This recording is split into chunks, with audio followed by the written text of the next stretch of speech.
It's a great pleasure to be here, and I'm very grateful to the organisers for inviting me.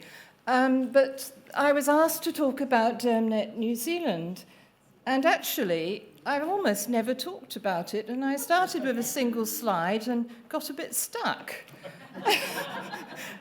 So I'm probably going to bore you with more slides. And so I asked my daughter, what on earth am I going to talk about? And she says, just tell a story, Mum. So I'll tell a story. Next, figure out which button to press. So we start off with About Us pages on websites. So I thought I'd just do an About Me. I do lots of things, but teledermatology is really my love. And the DermNet New Zealand just was a branch of that, really. But I have done a few other things, as you can see.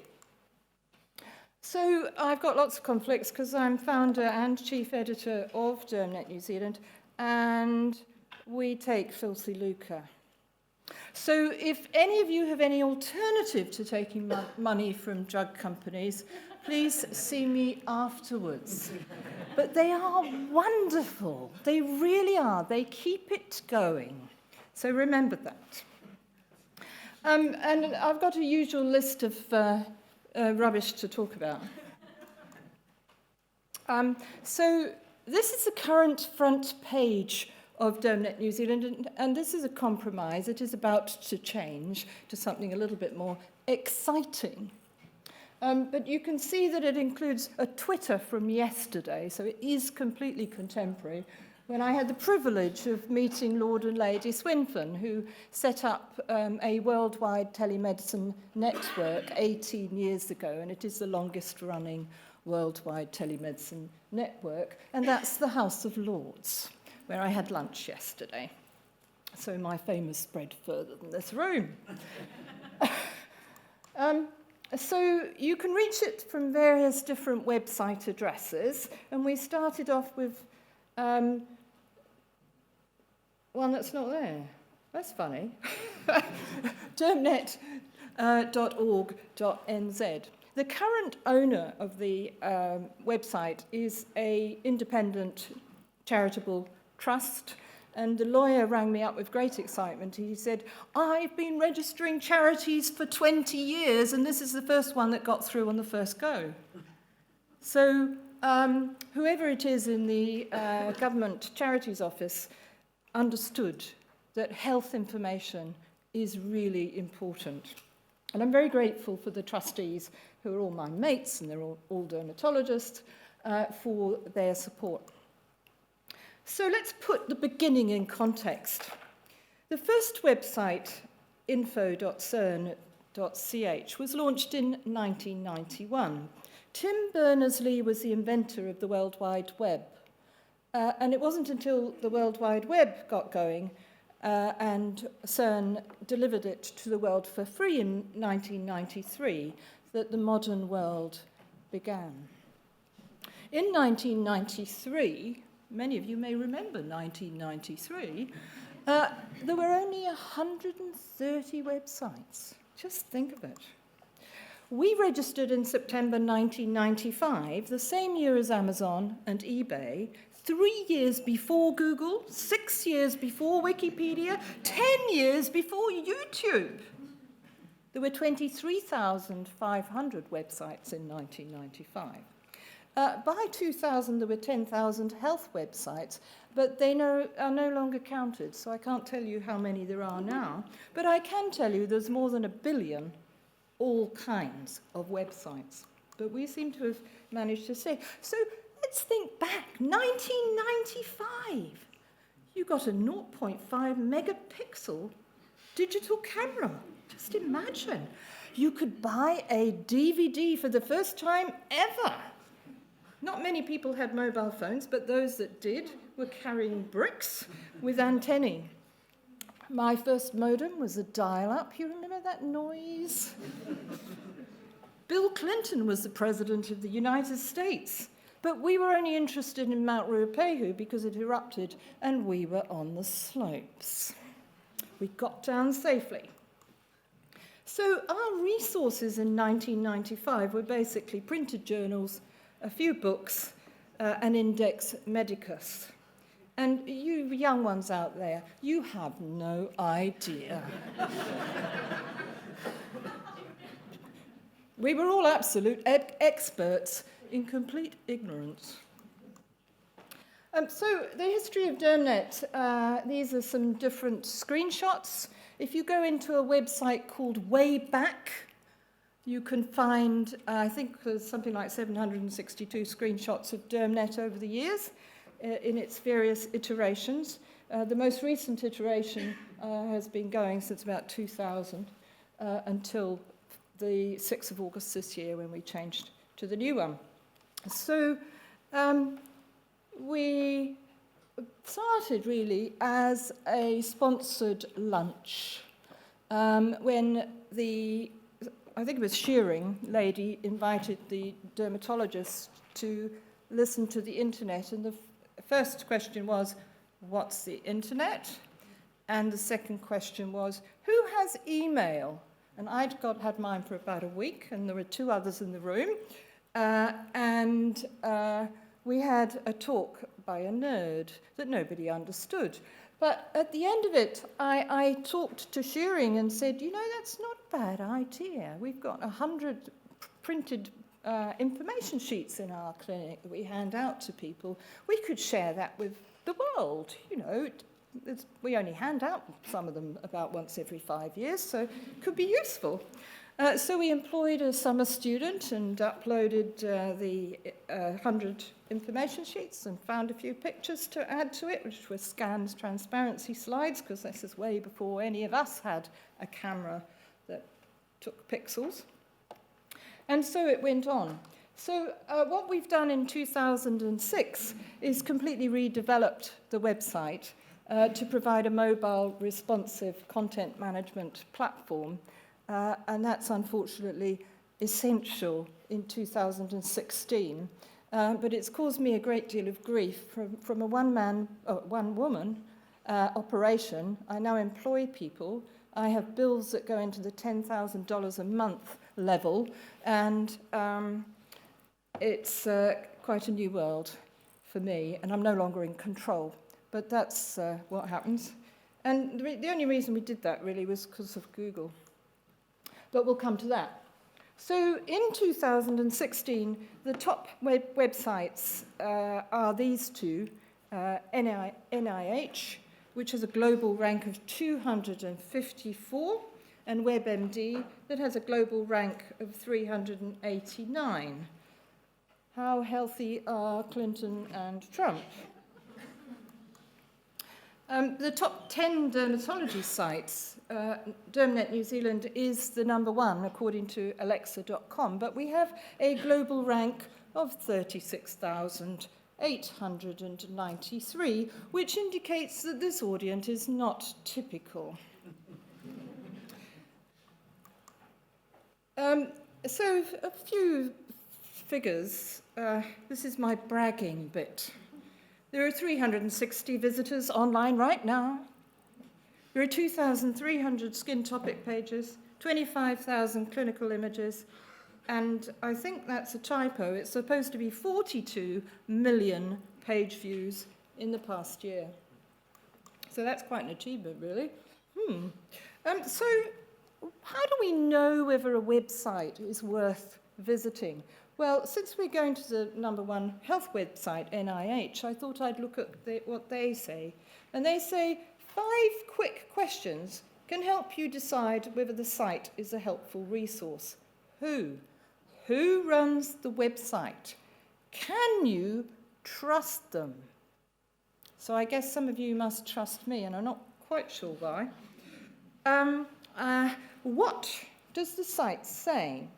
Do its claims seem too good to be true?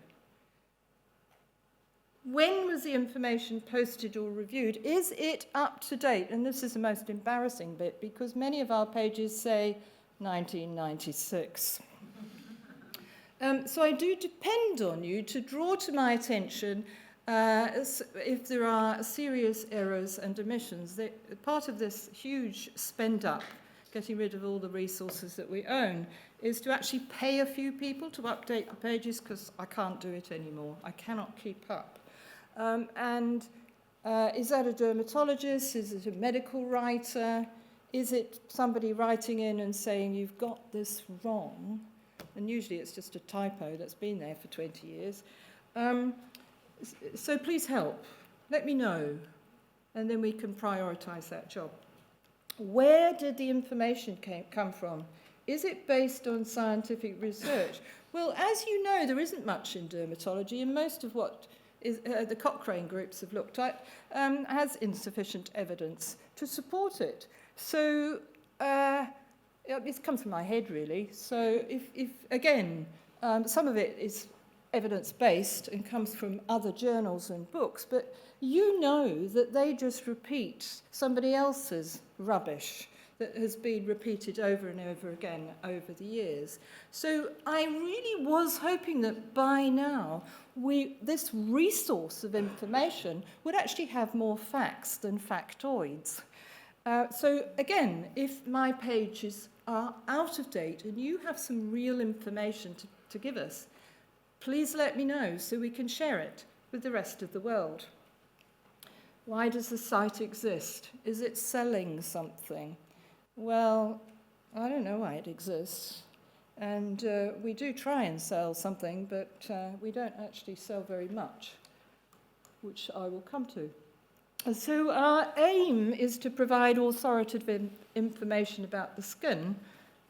If a dermatologist hasn't written it, then at least they've read it. Well, I have anyway. And the information is written sometimes by dermatologists, but often it's by trainees. Some of them are trying to get into dermatology, so they're pre-trainees. Many of them are medical students with an interest in dermatology, or even those that don't have an interest in dermatology that are conscripted by me when I see them in the corridor. So we do require dates of authorship and lack of updates.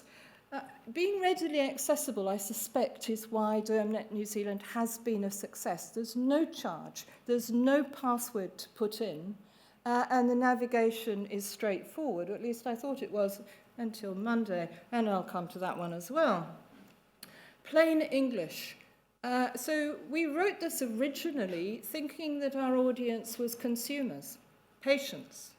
But we soon learnt that they only come once, and actually they don't matter much.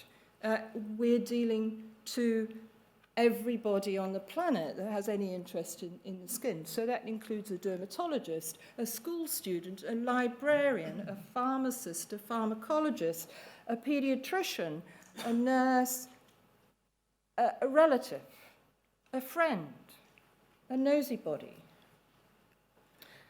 And we try and comply with the recommendations of Health on the Net code of conduct, which is pretty simple, really.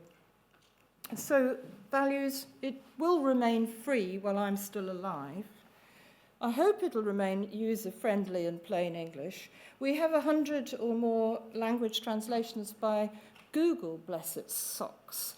But those who keep writing to me and telling me, your pages should be translated into whatever language it is today, this is unacceptable to use Google. I offer them the chance to do the deed themselves, and from time to time we do get a page translated into Belarusian or some other useful language. Reliability, authoritative, well, it's only authoritative if I say it is at the moment. Health on the Net code of ethics and evidence-based as far as dermatology goes.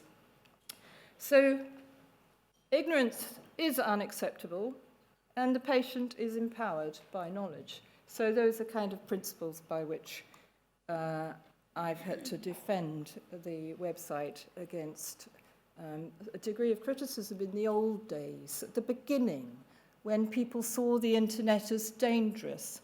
And they hated me because patients would come to their surgeries with printouts up to here. They don't seem to do that anymore. Very interesting. We do have to have some legal rubbish. So it has been read by a lawyer who usual lawyer thing, and said, oh, I suppose it's all right. Guidelines and standards. So Health on the Net Foundation Code of Conduct is pretty simple and has just a few lines of how a website should behave.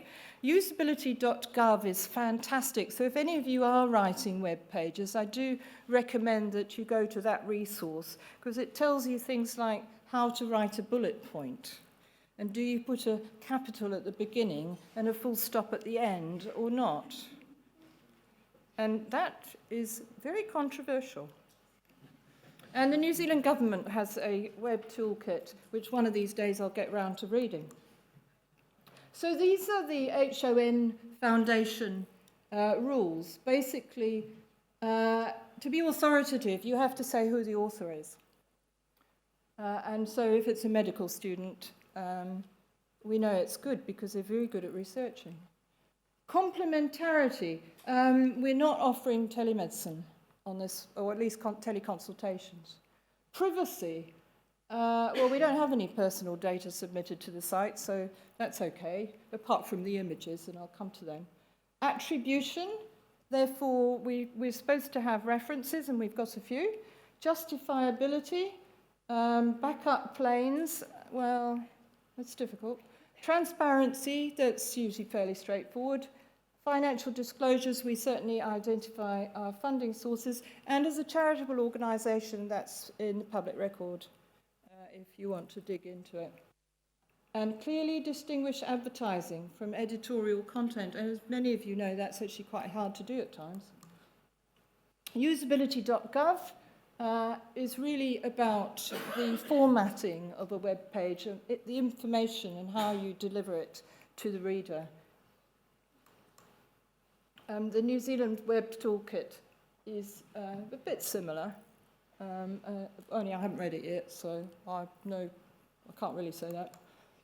So I was very shocked when I went to Bristol on Monday because our brand new website that my expensive team have told me is the bee's knees all over the world, and I'm not to worry about incompatible browsers because people who have those are idiots.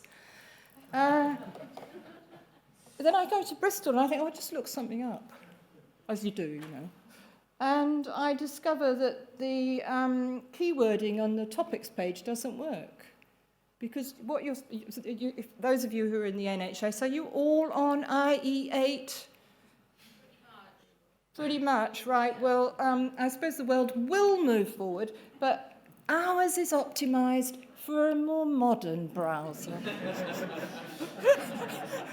And I suppose one of these must be a pointer. Let's try that one.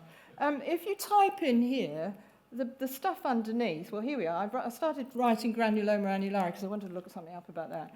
And it's supposed to, all these things are supposed to disappear, and it's supposed to just pop up with granuloma annulare, and it works on my computer. And what's more, it's not supposed to look like this.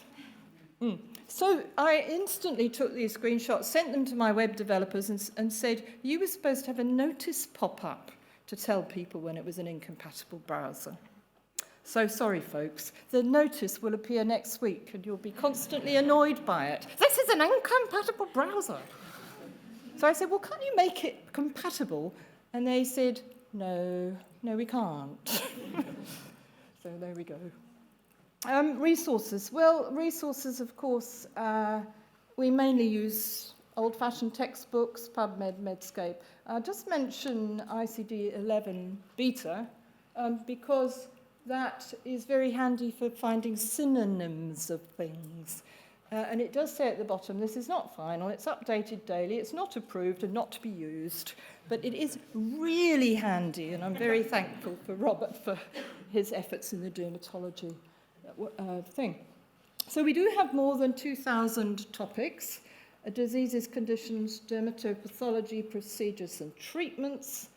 And you, as I say, you're supposed to type it in there and find them. We also have a Google custom search, so that's all gone wrong too, because that that, with the old system, just found a page instantly, and now it gets rather convoluted and finds you all sorts of pages you don't want.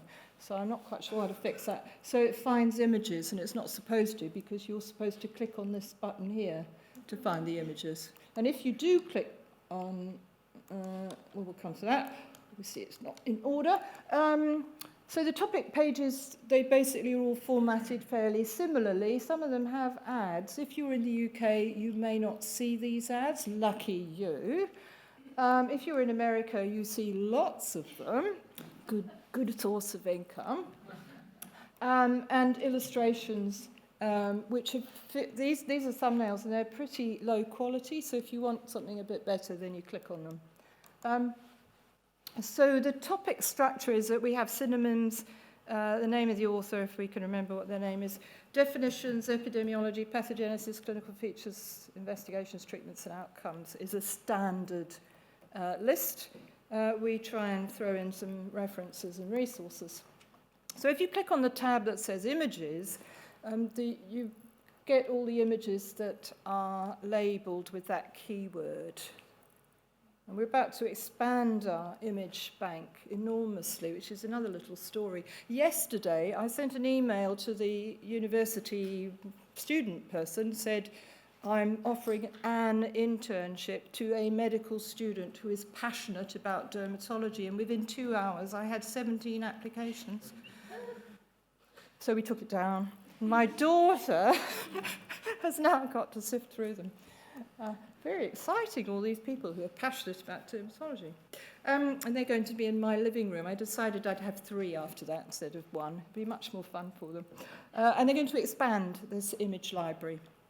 And I have a partnership with Waikato District Health Board and the Medical Illustration Department, so that they're our biggest sponsor, really, Waikato, because they produce the clinical images. So let's talk about images. No image on that site that's dated newer than 2000 goes up without express patient consent for education publication. They haven't always expressly agreed to DermNet, although we do discuss it at the time. And you will perhaps notice that we minimize identifiable pictures, so there are hardly any full-face pictures, and there's almost no tattoos, and there's almost no pictures with jewelry in. We put up an unwatermarked 200 by 150 pix thumbnail, and that links to a watermarked 640 by 480 pix image. So if you're looking at a particular condition, you'll see little thumbnails, and then you click on one of them and see a high-quality image, which is watermarked. And what you're going to see next year is there's going to be a wee button that says, buy now. And we're developing, so the students are going to be not only increasing the free images for all of you to enjoy and to add to your PowerPoint presentations. Do remember there's some rules around that. But also, there are actually people who spend good money on images, and all we have to do is take the watermark off, and they pay for it. It's quite extraordinary. But they do, and we think if we've got an image shop, that might stop all the boring emails that I have to actually find these images for. So permission to use them is freely given, but there are some rules around it, and this is where you read it. There's Creative Commons. Wikipedia does Creative Commons. Lots of other people do Creative Commons, and we do too. So if you're going to use our images, just remember to attribute them either by retaining the watermark or mentioning the site, or preferably both. If you're a commercial, we're going to charge you for them. CME, we've got some very old lectures that I did in the early, more than 10 years ago now, but the only extra thing is we're adding some quizzes to that. And we already have 55 quizzes, and you could get a certificate if you really want it. Sun protection widgets, you don't see one in the UK, but if you are in New Zealand or the United States, you can find out your UVI now, wherever you live. I've talked about languages, social media. That's a responsibility of Victoria Scott Lamb, who's done a fabulous job there. and we're about to tweet this lecture, so that'll be interesting. About 2 million visitors, up to maybe 2.5 million this month to the website, and 1 in 3 of them is a repeat visitor, and they are 16% from the UK.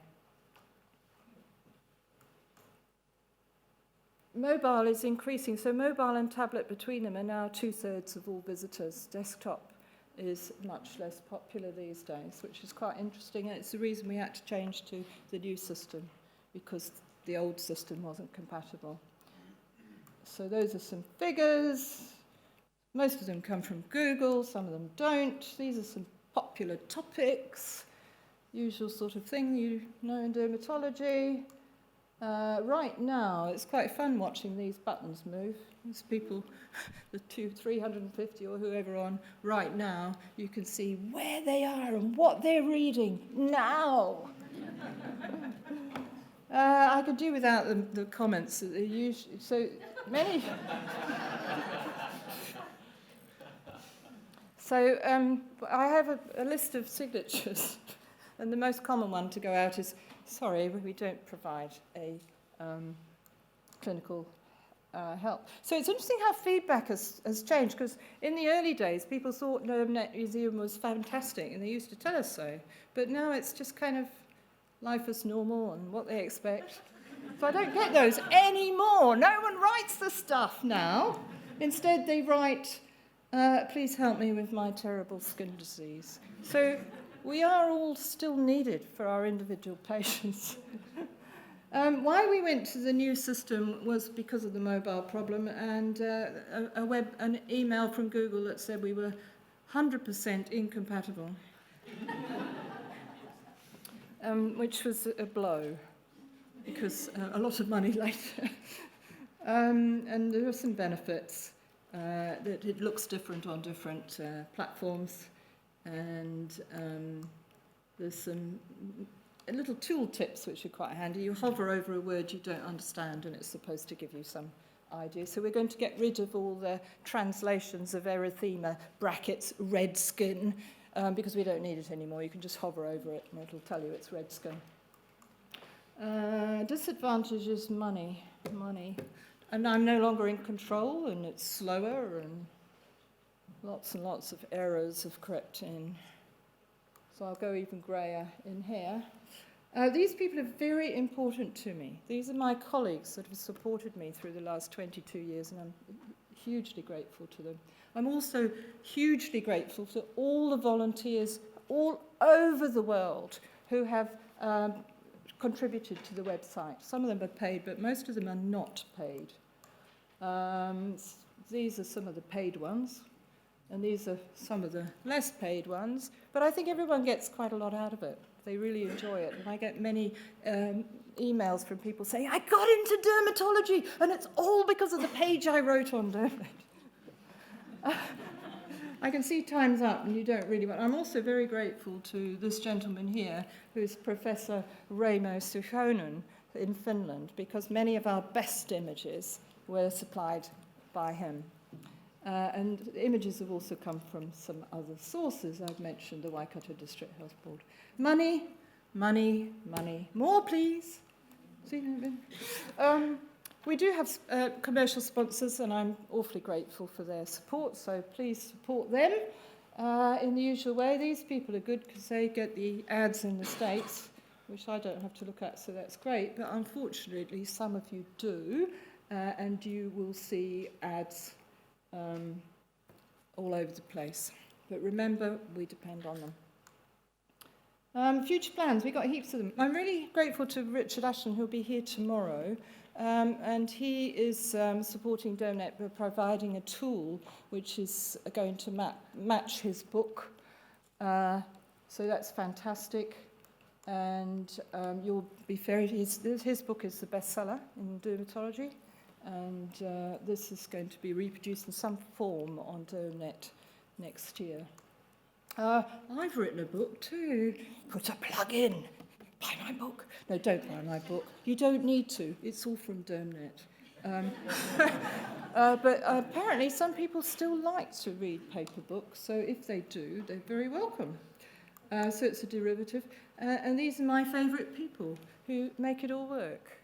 So Lauren just joined the team a few days ago. She's from Scotland, that's my daughter. This is Noah, who's beavering away trying to fix all the mistakes. And Claudia's the boss of the new web company, and I'm sorry I've gone over time.